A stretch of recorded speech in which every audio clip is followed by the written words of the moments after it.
Olá, amigos, fãs da velocidade. Hoje estamos começando mais um podcast aqui no Dinâmica Esportiva. E hoje vamos falar de muita coisa que rolou nesse final de semana.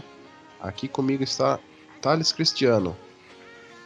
Olá, amigos, olá pessoal, fãs da velocidade. Mais um final de semana. Finalmente o primeiro final de semana movimentado de automobilismo que a gente teve após esse período de pandemia. Diversas categorias, Fórmula 1, Fórmula 2 e Fórmula 3 de volta. Com certeza hoje a gente tem muita coisa para poder conversar. Com certeza. E a gente vai iniciar tudo isso com o GP polêmico da Áustria, né? Que dá abertura à nova temporada da Fórmula 1 2020. A gente começa com vários destaques, né? Positivos e negativos. E um deles, muito legal de se falar, é do primeiro pódio do jovem piloto Lando Norris, né? A gente vai começar por aí porque foi um acontecimento muito legal, né? E vale a gente destacar bastante. Exatamente, o Lando Norris que se aproveitou do caos que foi a segunda metade da corrida da Áustria, que a gente já vai comentar mais a fundo um pouquinho mais pra frente. Fez uma ultrapassagem muito bonita de se ver para cima do Sérgio Pérez na parte final da corrida. Uma passagem meio no tapa, né? Ele subiu com as 4 rodas em cima da zebra na curva 3. Tomou a posição que naquele momento da corrida era o quarto lugar em pista, né? E naquele momento, faltando em torno de 3, 4 voltas para o final, ele estava a 5,8 atrás do Lewis Hamilton. Com dificuldade, já que a Mercedes esse ano fez um carro extremamente dominante, o que era o medo de todo fã, né? Mas infelizmente é verdade. A Mercedes tem talvez o seu carro mais dominante de todos os tempos, desde que a era híbrida foi iniciada na Fórmula 1 em 2014. E ele conseguiu se equiparar aos tempos do Hamilton, que tinha uma punição de 5 segundos por causa da colisão com o Albon, a gente já vai falar disso também. E na última volta da corrida ele fez a volta mais importante da sua carreira até aqui, eu diria, né? Ele conseguiu fazer o setor do meio praticamente 1 segundo mais rápido que o do Hamilton. E ao cruzar a linha de chegada, recebeu a bandeira quadriculada, fez a volta mais rápida da corrida e com isso baixou a diferença para 4,8 segundos, assim herdando um terceiro lugar por 0,2, o que foi seu primeiro pódio na carreira. E também marca uma coincidência, né? No GP do Brasil de 2019 aconteceu a mesma coisa com os mesmos pilotos envolvidos, né? Uma tentativa de ultrapassagem do Albon em cima do Hamilton. Hamilton rodou o Albon, né, nessas duas ocasiões, ocasionando uma punição de tempo que favoreceu ambos os pilotos da McLaren. E também destaque vai para Charles Leclerc, né, que mesmo com a Ferrari totalmente fora do padrão que foi ano passado, conseguiu um segundo lugar, claro que foi devido à punição, porém, do Hamilton, porém não deixa de ser uma bela apresentação, né? Exatamente. A gente que acompanha a Fórmula 1 há tempo, a gente acompanhou os treinos de sexta-feira, a gente acompanhou o treino classificatório no sábado. Tá explícito que a Ferrari não é nem a segunda força, nem a terceira, nem a quarta esse ano, que é algo realmente bizarro de se ver, né? Sendo que nos últimos 3 anos a Ferrari era o carro que mais se equiparava, mesmo que brevemente, ao desempenho da Mercedes. E esse ano eles estão com uma velocidade de reta que está patética, a única palavra que dá para descrever. Eles estão perdendo terreno para a Red Bull, o que é visível, para a McLaren e para a Racing Point, que tem um carro muito parecido com a Mercedes do ano passado. E por isso, já no treino classificatório, a gente viu a dificuldade, né? A gente viu o Vettel sendo eliminado no Q2, largando da 11ª posição. O Charles Leclerc conseguindo ir para o Q3 apenas por causa de 1 décimo de diferença, quase fica de fora também. Na corrida, eles dois tendo extrema dificuldade para guiar o carro escorregando em toda a curva, com uma velocidade de reta horrível. O carro, mesmo com o DRS aberto em determinados momentos, não conseguia se aproximar do carro da frente, levando em conta que a Áustria é um circuito muito de alta velocidade, né? Ainda teve o erro do Vettel, que numa ultrapassagem do Leclerc sobre o Carlos Sainz após um dos 3 safety cars que a corrida teve, ele acabou perdendo a traseira do carro e rodando na curva 3, o que custou também um resultado importante para o Vettel no seu último ano de Ferrari. Mas o Leclerc foi fazendo na regularidade, talvez a ultrapassagem da corrida para ele foi em cima do próprio Sérgio Pérez no finalzinho da corrida, né? Após a última relargada. E a partir daí ele conseguiu uma distância boa do pelotão que vinha atrás, mesmo sendo difícil, né? Ele que parou na última intervenção do safety car para pôr os pneus médios novos e assim conseguir um ritmo satisfatório, né? Para poder se manter na segunda posição. E o próprio Leclerc disse após a linha de chegada, né? Foi talvez a performance mais difícil da minha carreira. De tão ruim que o carro é, de tão difícil que o carro era de pilotar. Né? Falando em carro difícil e ruim de pilotar, Ferrari vai adiantar desculpa, o pacote aerodinâmico que ia vir para a Hungria já para esse final de semana, né? Já que isso foi uma das coisas mais, né, difíceis de se aceitar, ainda mais sendo piloto da Ferrari, perdendo mais de um segundo em relação ao ano passado na mesma pista. E eles vão adiantar na fábrica, ver se conseguem resolver esse problema, né? Que realmente foi um boom, né, para o mundo da Fórmula 1, ver que a Force India, a Racing Point e a McLaren estão andando muito melhor do que a própria Ferrari. Vettel trouxe um ponto para casa, né? Ele estava brigando com o Giovinazzi, e a gente pode reparar também que o motor da Ferrari esse ano também está um pouquinho deficiente. A gente dá para ver isso pelo fato da Alfa Romeo e a Haas não estarem, né, em boas como foi ano passado, né? Principalmente a Alfa Romeo. E a gente espera que a Ferrari resolva esse problema, né? E que traga de volta os dois pilotos para briga das vitórias, né? E não apenas pontos ou até pódios. Exatamente. A Ferrari que, como você falou, tá com... Todos os carros com motores Ferrari estão sofrendo muito essa temporada, né? Que são a própria Ferrari, a equipe de fábrica, a Alfa Romeo e a Haas. A Haas que está no seu ano crucial, né? Que um desempenho ruim esse ano pode levar à saída da equipe americana da Fórmula 1 ao final do ano. E nessa corrida também é importante pontuar a quantidade de abandonos que a gente teve, né? A gente teve 9 abandonos. Abandonos de Max Verstappen devido a problemas de motor, Daniel Ricciardo, problemas de motor, Lance Stroll reclamou de potência e também abandonou, Kevin Magnussen, que acabou perdendo os freios de uma maneira bizarra também na freada forte da curva 3, Romain Grosjean, que após rodar uma vez também teve problemas nos freios na parte final da corrida e acabou abandonando, George Russell, que na Williams capenga do ano passado apresentou um pouquinho melhor, uma melhora até um pouquinho satisfatória nessa temporada, porém ele acabou não completando a corrida devido a problemas. Seu companheiro de equipe outrora acabou na 11ª posição, foi o último dos lugares que terminaram a corrida, mas foi um bom resultado por parte do estreante canadense. Kimi Raikkonen, que perdeu o pneu dianteiro direito em uma das relargadas de uma maneira muito bizarra, trazendo assim a última intervenção do safety car na corrida. Daniel Kvyat, que teve uma explosão de pneu nas últimas voltas da corrida, ele até terminou na classificação oficial como um carro que completou a corrida, já que ele tinha feito mais de 90% da prova. E o Alex Albon, né, que foi talvez a história da corrida. Ele que, quando aconteceu o problema com o Kimi Raikkonen, ele perdeu o pneu, a Red Bull chamou ele para os pits, colocou o pneu macio nele, né, contra as duas Mercedes de pneu duro, de pneu branco, que eles não pararam, se mantiveram na pista. O Albon com um arrojo impressionante, mostrando um bom ritmo de corrida, fez uma ultrapassagem no Sérgio Pérez e tentou uma manobra extremamente ambiciosa por fora no Lewis Hamilton, que estava próximo a se concretizar com uma ultrapassagem impressionante. O Hamilton acabou largando a curva, acertando o tailandês e o tirando da corrida, né? Exatamente. E também outro destaque para o vencedor, a gente não pode esquecer de falar dele.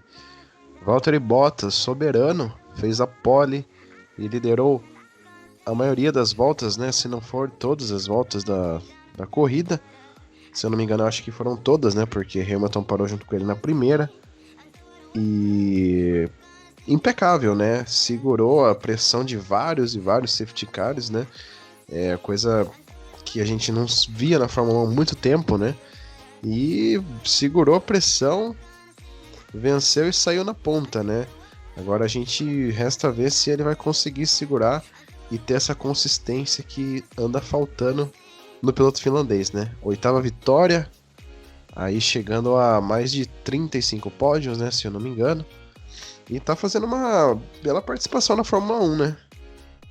Exatamente, ele tá ganhando rodagem, né? Como foi com o Rosberg no início da era híbrida, né? Em 2012 ele começou a ter a sua ascensão, até 2016 ele já era um piloto com um currículo respeitável e, consequentemente, conseguiu seu título mundial naquela ocasião. Quanto ao Valtteri Bottas, talvez esse seja o ano dele, né? Ele que tá... Ano passado se esperou que ele fosse conseguir, ele acabou perdendo gás, ainda na primeira metade do campeonato. Nesse ano é uma nova circunstância, por assim dizer, né? É um calendário menor, o carro da Mercedes é melhor ainda do que era no passado. Tem toda aquela controvérsia do sistema DAS, que é um sistema que apenas a Mercedes tem, onde o volante ele se move para frente e para trás, como se fosse um manche de avião, para poder ajustar a cambagem das rodas, né? O acerto das rodas, na verdade, a angulação, que elas ficam apontadas para o asfalto. E isso certamente está rendendo décimos preciosos diante da concorrência. Na corrida, o Bottas, durante algum momento, recebeu uma pressãozinha do Hamilton, né? Hamilton que se classificou em segundo, foi punido, saiu de quinto, mas andou em segundo em grande parte da corrida. Em determinado ponto da corrida, o James Allison, que é o diretor técnico da Mercedes, entrou no rádio com os dois pilotos para pedir que eles não pegassem as zebras durante a corrida por prevenção, porque havia um risco de quebra do câmbio da Mercedes, né? Mesmo assim, com redução de potência, com esse tipo de cautela, a Mercedes ainda foi melhor que todo o restante, toda a concorrência. O Bottas ganhou com facilidade essa corrida, sem ameaças. O Hamilton teria chegado em segundo, só não foi devido a essa colisão com o Albon, que lhe rendeu 5 segundos de punição. E a gente espera que seja uma corrida legal, seja uma temporada legal, né? O Bottas venceu o GP da Áustria pela segunda vez na carreira, né? Ele que tinha feito isso em 2017 também. É uma pista que notoriamente ele anda bem. E semana que vem tem lá de novo, né? Com certeza, tem o mesmo GP, porém com nome diferente, né? GP da Estíria, mas com certeza o Bottas anda muito bem nessa prova, diferentemente do nome, mudou, a pista continua a mesma, talvez possa mudar alguma condição climática e tal, mas, né, da Fórmula 1 até aqui foi isso, né? Destaques para Valtteri Bottas, né? Lando Norris, Charles Leclerc, que fez uma lição de casa legal. O Pérez, né, que foi punido, foi ultrapassado por Lando Norris e Leclerc na corrida, porém andou muito bem, né? Vou falar um pouquinho dos 10 primeiros colocados. Quem venceu foi Valtteri Bottas, segundo Leclerc, terceiro Norris, com punição Lewis Hamilton caiu para quarto, Carlos Sainz, que também fez uma prova muito consistente, ficou em quinto, Sérgio Pérez em sexto, Pierre Gasly abrindo os pontos da nova AlphaTauri em sétimo lugar. Ocon, reestreante, né, que ficou um ano fora, fez um P8 muito bom também para Renault. O Antonio Giovinazzi, que diferente do ano passado, que não pontuou nas primeiras corridas, dessa vez pegou seus 2 pontinhos e o 10º colocado ficou com Sebastian Vettel. Agora, mudando um pouquinho de assunto, vamos falar das categorias de acesso, Fórmula 1, Fórmula 2 e Fórmula 3 com Thales Cristiano.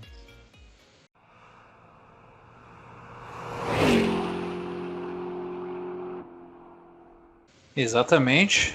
A gente teve também a volta das categorias de acesso da Fórmula 1, né? A gente teve corridas da Fórmula 2 e Fórmula 3 no sábado e no domingo, né? Vamos falar primeiro da Fórmula 2, que é a categoria que é o trampolim para a Fórmula 1, por assim dizer, né? Mesmos carros, mesmos chassis, porém a diferença para esse ano quanto aos carros foi Os pneus, né, que agora a Fórmula 2 apresenta pneus aros 17, diferente dos aros 13 que eram até a temporada passada, e diversas caras novas, né? Eu até estava comentando com você que o grid da Fórmula 2 esse ano talvez seja o mais forte que a gente teve nos últimos tempos. A gente tem diversos nomes bons guiando na Fórmula 2 esse ano. A gente tem o Mick Schumacher em plena evolução, a gente tem o campeão da Fórmula 3 de 2019, o Robert Schwartzman, que está guiando pela Prema, companheiro de equipe do Mick. A gente tem o Dan Tickton, que também é muito bom piloto. A gente tem o Marcus Armstrong, que foi vice-campeão da Fórmula 3. Inclusive ele tem uma rivalidade muito interessante com o próprio Schwartzman. E a gente tem vários nomes para ficar atento nessa temporada. A gente tem esse Christian Longar, que é companheiro de equipe do Armstrong na Arte Grand Prix, que ano passado fez algumas corridas esporádicas na Fórmula 2, piloto dinamarquês. Na primeira corrida a gente teve apoio do piloto chinês, o Guan Yu Zhou, na sua segunda temporada, né? Ele que foi eleito o calouro do ano na temporada passada e já começou essa temporada fazendo a pole. Ele é piloto da equipe Univirtuose. Porém na largada ele foi surpreendido pelo seu companheiro de equipe Callum Ilott, um piloto da academia Ferrari. E a corrida 1 do sábado se resumiu a isso. Batalha entre os dois pilotos da Univirtuose e com o Mick Schumacher em terceiro. Em determinado ponto da corrida a gente viu uma batalha muito bonita dos três pela ponta da prova. Após a parada nos pits, o Guan Yu Zhou infelizmente acabou tendo uma quebra de motor e acabou abandonando. O Mick Schumacher tentou uma manobra para cima do Callum Ilott, acabou escapando ali no setor 3 do circuito da Áustria. E com isso ele acabou ficando fora dos pontos no final da corrida, já que foi nas últimas 10 voltas e pós um período de safety car. Com isso, o Callum Ilott venceu a corrida do sábado, né? O Marcus Armstrong foi em segundo, piloto da Arte Grand Prix, com Robert Schwartzman em terceiro.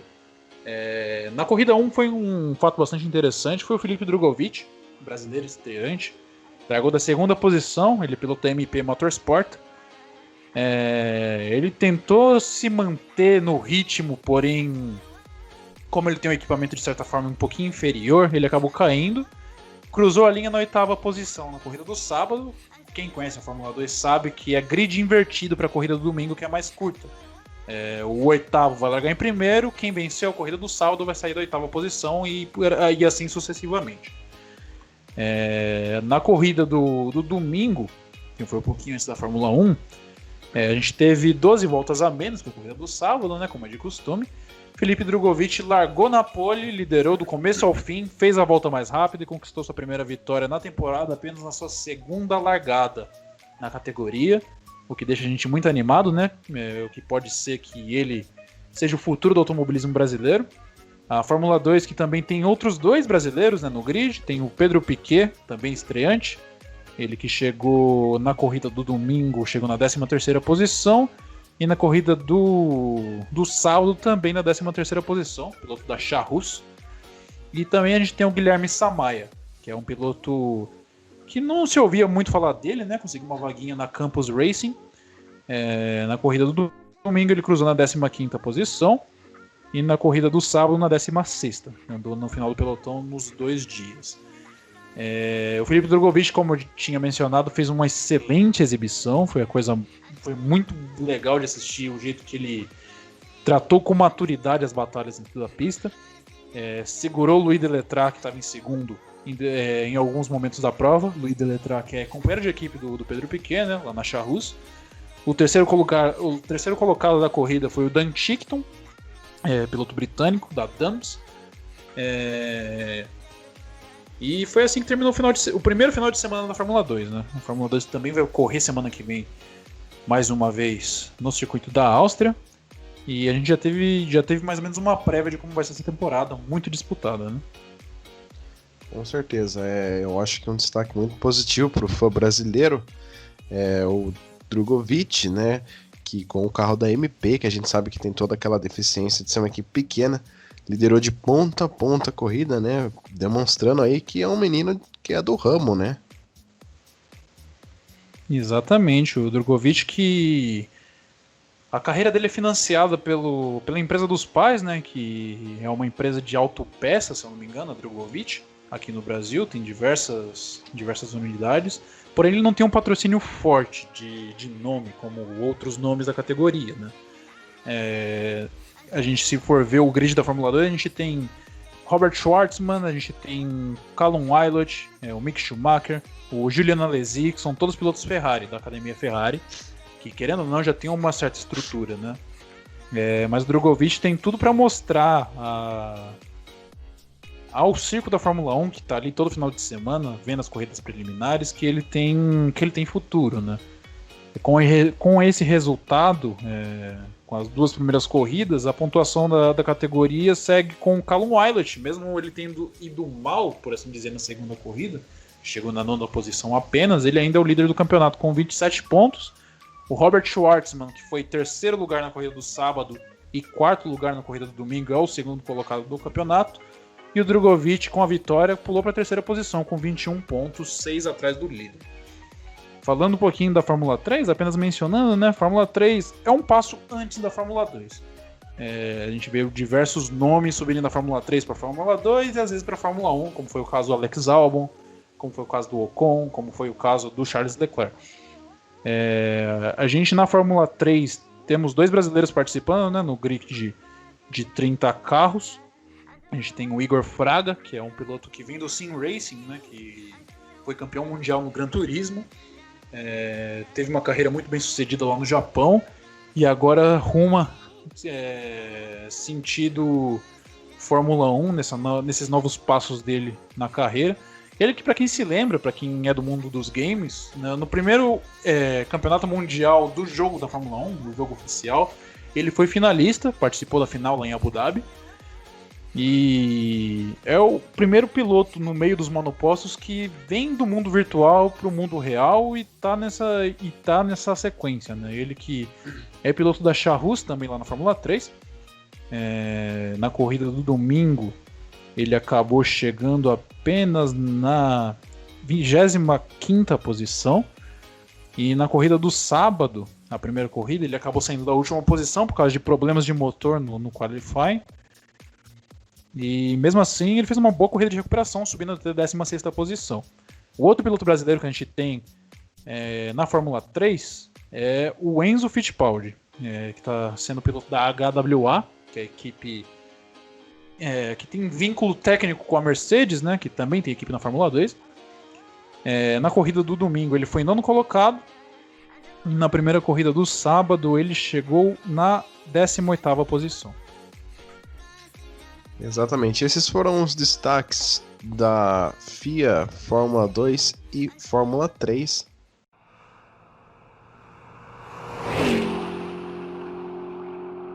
Agora iremos para os Estados Unidos, onde vamos falar um pouquinho da NASCAR e da IndyCar. A gente vai começar a falar um pouquinho da Xfinity Series, depois a gente vai finalizar com a principal categoria Cup Series.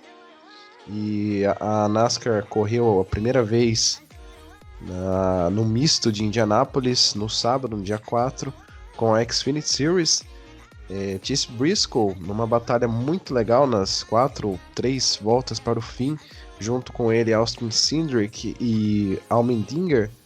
Foi uma prova muito acirrada, porém o Briscoe assegurou a sua segunda vitória seguidas, cravando aí seu passaporte definitivo com certeza para a final.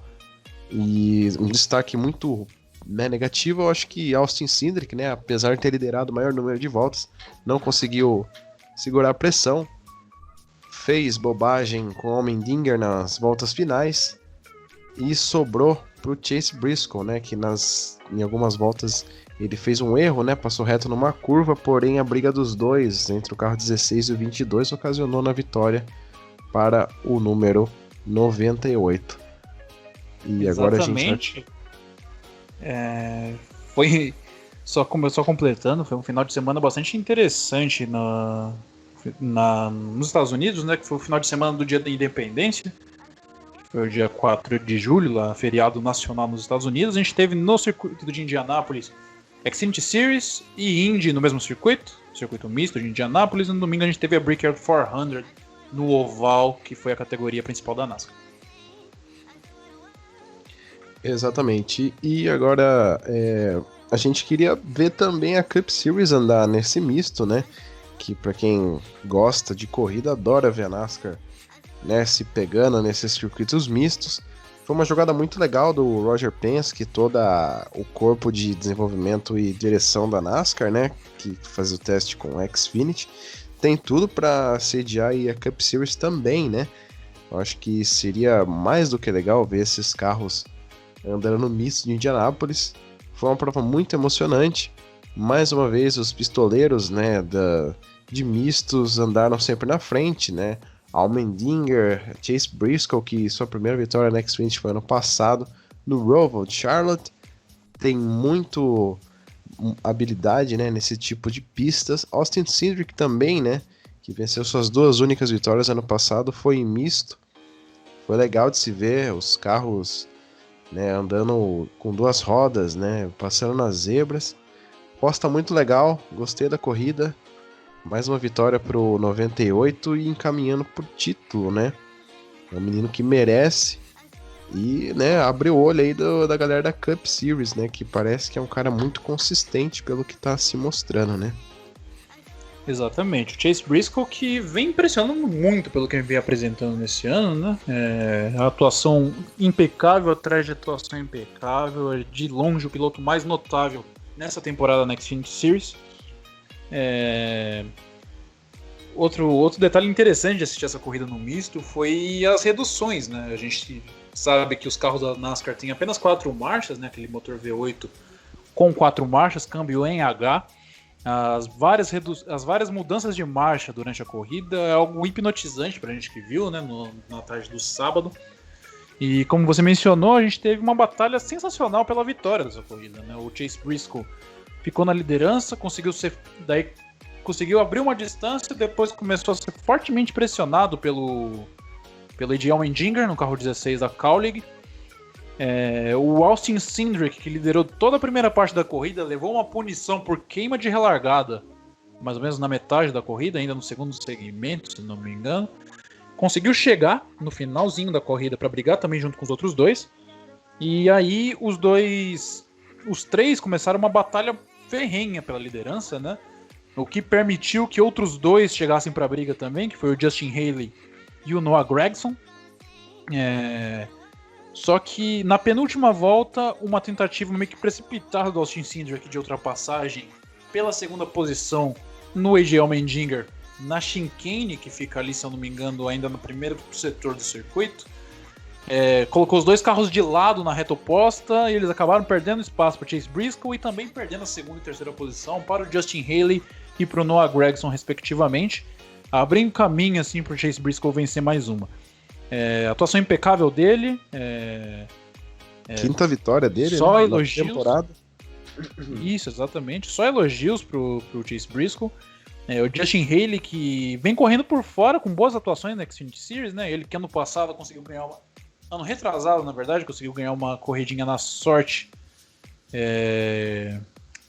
na Cup Series. Ou foi ano passado? Acho que foi ano passado, né? Daytona 400 Isso, na chuva? Isso, acho que foi ano passado, né? Foi em 2019. Creio que sim. Ele conseguiu sua única vitória devido às circunstâncias na Cup Series, né? Só que ele ainda era um piloto um pouco cru, por assim dizer. E vem evoluindo bastante. Ele ganhou a corrida de Talladega algumas semanas atrás da Xfinity Series. Só outros destaques também, né? A gente teve o Justin Allgaier, que é um piloto bom de misto, porém não apresentou um bom desempenho durante a corrida do sábado. Ele que também, a gente já vai comentar já, ele correu na corrida do domingo no oval, no 48 da Hendrick, substituindo Jimmy Johnson, que acabou testando positivo para o coronavírus, né? Exatamente. A gente vai fechar aqui a Xfinity, só vou falar os 3 primeiros colocados na tabela. Chase Briscoe vem com 5 vitórias em primeiro lugar, com 556 pontos.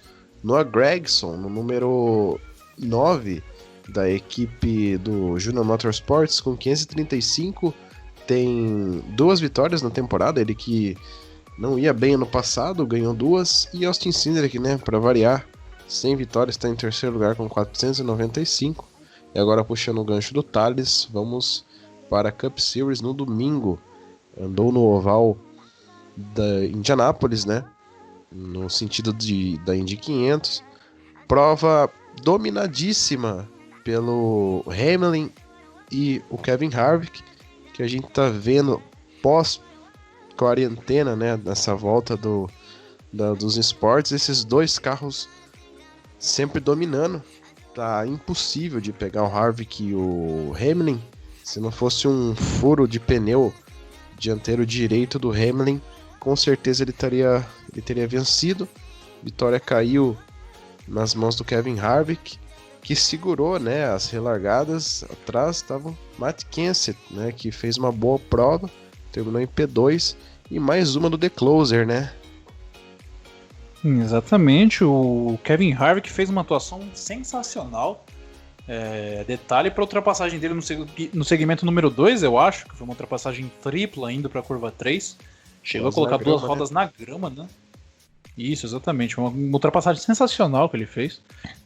E o Harvick tá com tudo nessa temporada, né? Pós-quarentena, parece que o homem ficou endiabrado. É a 4ª vitória dele na temporada.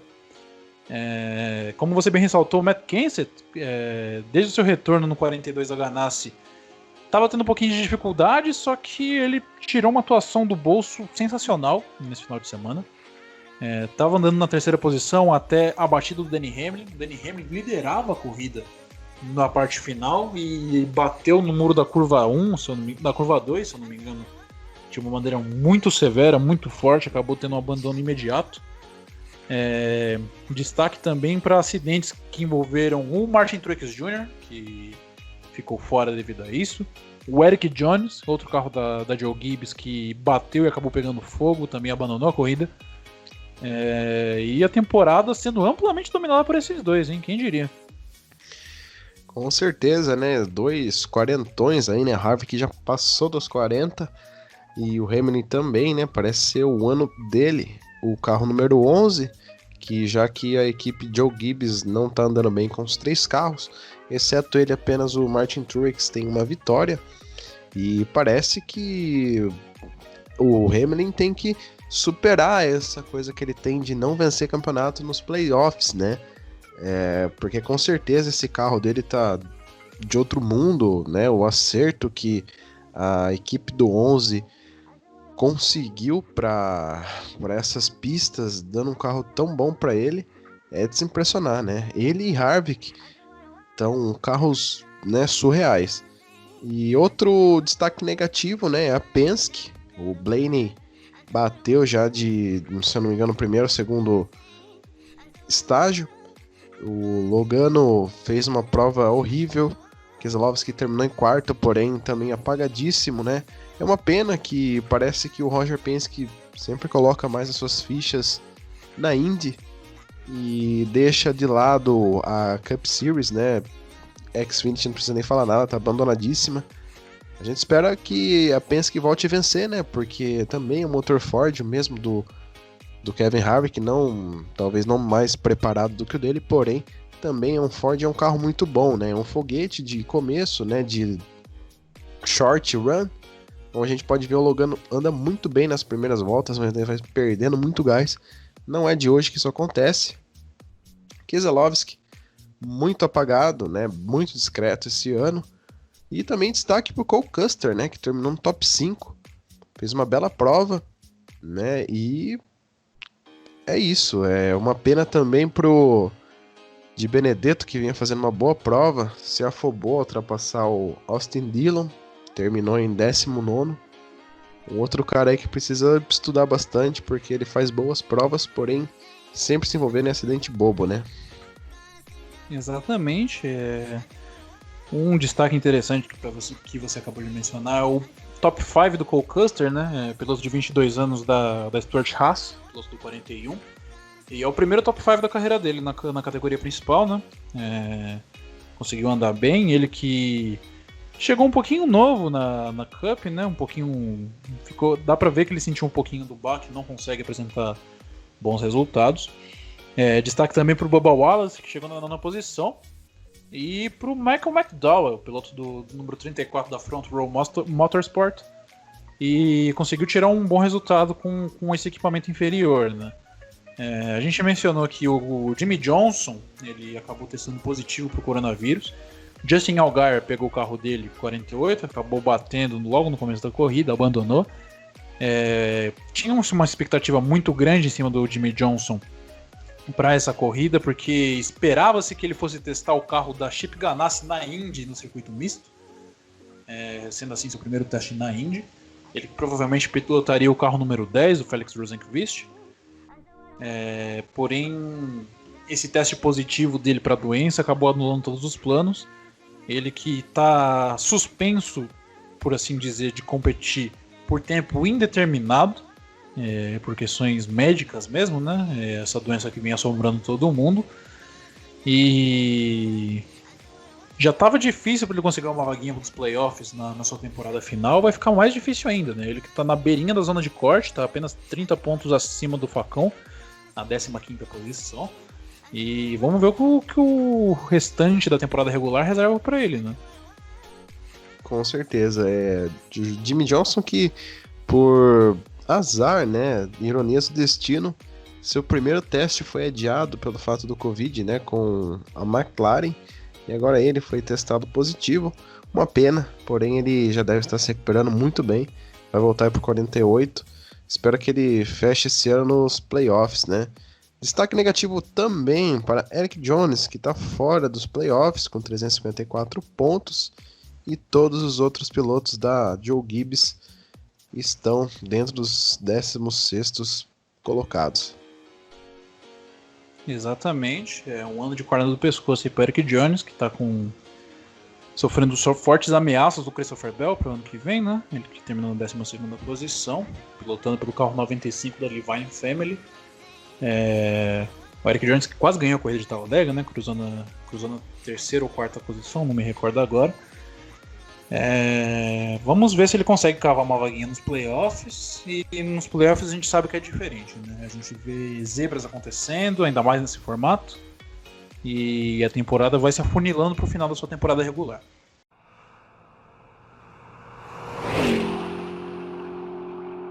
Agora a gente vai continuar nas categorias norte-americanas. Agora a gente vai para IndyCar Series, prova que aconteceu também, né, como a gente já disse, em Indianápolis. Segunda vitória de Scott Dixon, 48ª, e ninguém para o homem. Exatamente, a gente teve a segunda etapa da temporada, né? Segunda etapa da temporada da Fórmula Indy. A gente teve a estreia algumas semanas atrás no oval do Texas, em Fort Worth. E a segunda corrida, primeira corrida em misto, né? A gente já esperava mais ou menos uma corrida já meio que com cartas marcadas, sabendo que ia andar bem lá, né? Ano passado quem venceu essa corrida foi o Simon Pagenaud, mas a gente lembra que foi muito em função da circunstância, porque choveu no final daquela corrida, ele acabou mostrando uma pilotagem superior aos adversários na chuva e vencendo aquela prova. Ele que estava com a corda no pescoço naquela ocasião. E após aquilo ainda foi mais à frente, venceu a corrida das 500 milhas de Indianápolis. Mas na corrida deste sábado da Indy a gente viu um panorama novo, né? A gente sabe que do grid atual quem melhor anda naquele circuito misto de Indianápolis é o Will Power. Ele liderou com facilidade o começo da corrida, né?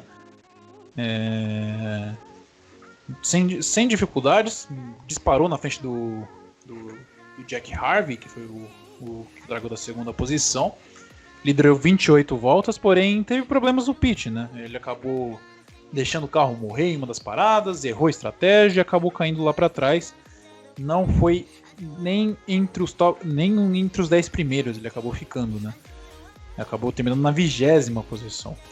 Foi algo também importante a se relevar, Foi a primeira corrida em 19 anos que a gente não tem pelo menos um brasileiro no grid da Indy, né? O Tony Kanaan não correu nessa corrida, né? Ele que ficou... Fiz até uma postagem no Instagram, né? Que foi a primeira vez em 19 anos que ele não corre.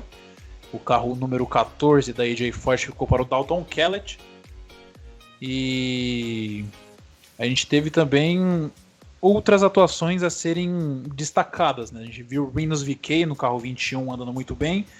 A gente teve o Graham Rahal com um certo ritmo muito interessante, mas nada pegou a estratégia do Scott Dixon, que diante dessa molecada ele se diverte, né?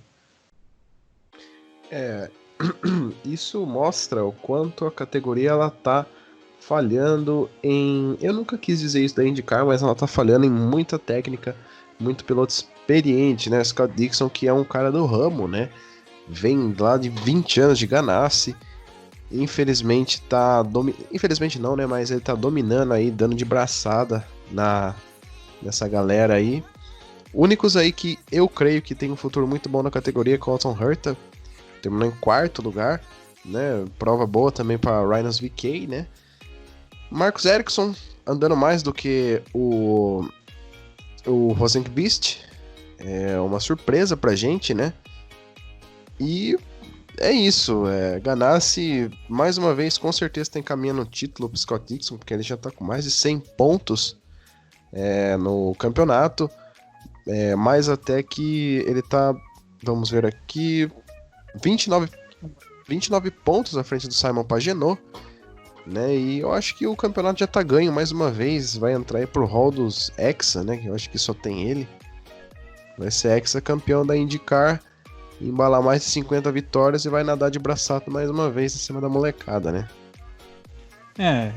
Ainda é cedo pra dizer, porque a gente lembra aqui que as 500 milhas de Indianápolis valem o dobro de pontos, né? Se porventura ele se envolve em algum acidente e algum concorrente ao título dele acaba vencendo, acaba abrindo uma diferença maior, por assim dizer, né? Que, se eu não me engano, a vitória nas 500 milhas de Indianápolis valem 100 pontos. Com certeza. Tem essa variável também, né? Exatamente. E, mencionando os pilotos da Penske aqui agora, né? A gente tem o atual campeão Joseph Newgarden, que chegou em segundo, se eu não me engano, na primeira corrida, lá no Texas. Nessa corrida de sábado chegou na 7ª posição. Terceiro, isso, segundo foi o Simon Pagenaud. E o Simon Pagenaud, que saiu das últimas posições, saiu apenas de 20º lugar na corrida desse sábado, chegou na 3ª posição, nadando de pouquinho em pouquinho, conseguiu um lugarzinho no pódio. Ele que provavelmente vai ser o nome mais próximo a brigar pelo título com o Dixon nessa temporada. E você mencionou a Ganassi, especula-se que o próprio Chip Ganassi talvez esteja ficando um pouquinho impaciente com o desempenho de Felix Rosenqvist. Ele que é um piloto muito talentoso, né? Piloto sueco, assim como o próprio Marcus Ericsson, companheiro de equipe dele na própria Ganassi.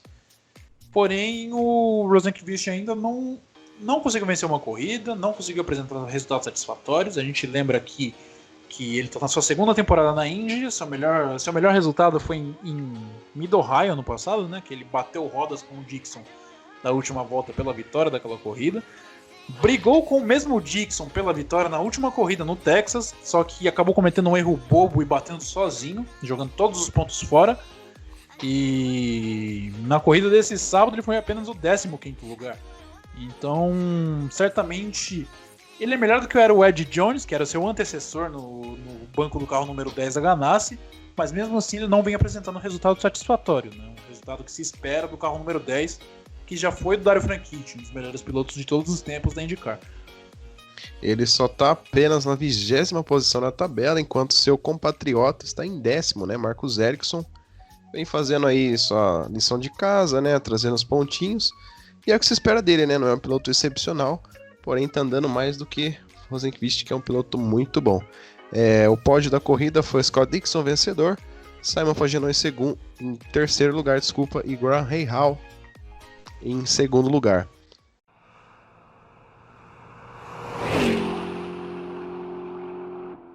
Agora a gente vai falar um pouquinho só sobre a IMSA.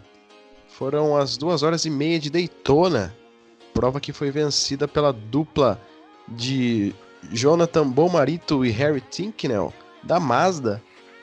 levaram a melhor aí, e a 100ª vitória do novo Corvette C8R, com Antônio Garcia e Jordan Taylor, equipe do Rick Taylor, da DPI. Ele mudou para GTLM esse ano, venceu e cravou sua 100ª vitória da Corvette na competição desde os anos 90. Corvette amarelo corre, né? E na GTD, Jax Hawksworth levou com a equipe do Jimmy Vasser no carro da Lexus. Exatamente, a gente viu uma atuação um pouquinho azarada do Hélio Castro Neves, né, no Acura DPI da Penske. Não acabou se envolvendo em acidente, se eu não me engano, né? E a gente também teve o Pipo Derani no 31, no Cadillac. Ele que cruzou a corrida na 3ª posição, a corrida que foi dobradinha da Mazda, né? Teve o Mazda vencedor em primeiro, com mais um carro da Mazda em segundo, que se eu não me engano...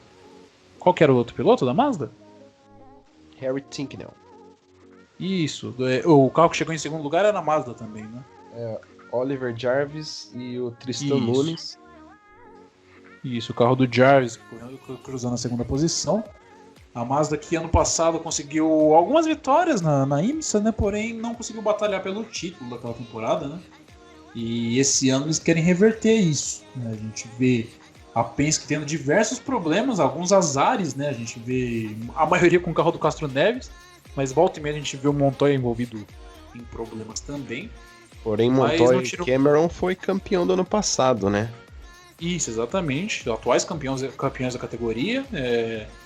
Nesse ano, a gente, se eu não me engano, essa corrida agora foi apenas a 2ª etapa da temporada, né? A gente teve as 24 horas de Daytona lá em janeiro, daí teve a pausa por causa do coronavírus, voltou apenas agora. E a Penske deseja manter o título, né? A gente vê essas sequências de infelicidades com o Castro Neves, parece que a sina dele é não ser campeão de nenhuma categoria, ele que bateu na trave na Indy várias vezes. Porém, a Mazda esse ano vem forte, pelo que parece, planeja batalhar pelo título. A próxima etapa acontece no dia 18 ou 14 de julho, não estou lembrado agora, lá no circuito tradicional de Sebring. 16 de julho a 18, desculpa a interrupção. Isso, dia 18 de julho, lá nos bumps de Sebring, circuito tradicionalismo do Endurance. Exatamente, e vale lembrar também que o carro da Cadillac do Pipo Derani ia fazer a dupla com o Felipe Nasser, porém Gabi Chaves teve que substituir porque o Nasser também testou positivo, né, no Covid-19, ele que também estava em Indianápolis. A gente deseja melhoras para ele. E também vale falar um pouquinho do 3º lugar da DPI, na Action Express. Sebastian Bourdais e João Barbosa ficaram em 3º lugar. E tem mais alguma coisa que eu queria dizer? Não, acho que é só isso, né? Que o Nasser e o Derani. E também vale lembrar, que muita gente não lembra, que o Matheus Leist tá no campeonato, vai fazer algumas provas. Ele que também tá no Cadillac, de um Cadillac amarelo, né? Ele que não está fora do automobilismo. E vale lembrar também que o IMSA ele usa muito o BOP, né? O BOP, balanço de potência, que dessa vez ajudou a Mazda, né? E prejudicou os Cadillacs e também os Acura, né? Os Acura. Exatamente, é uma espécie de lastro para equilibrar a categoria, né? É um método que também o WEC, categoria de Endurance da FIA, está se utilizando nas últimas temporadas para tentar tirar um pouquinho da supremacia da Toyota, né? Com certeza. Bom, esse foi o nosso podcast desde o início da Fórmula 1, né? E a gente volta na semana que vem. Meu nome é Luiz Andretti, ao meu lado está o Thales Cristiano. Se você chegou até aqui, a gente agradece. Deixe o seu like e se inscreva no nosso canal.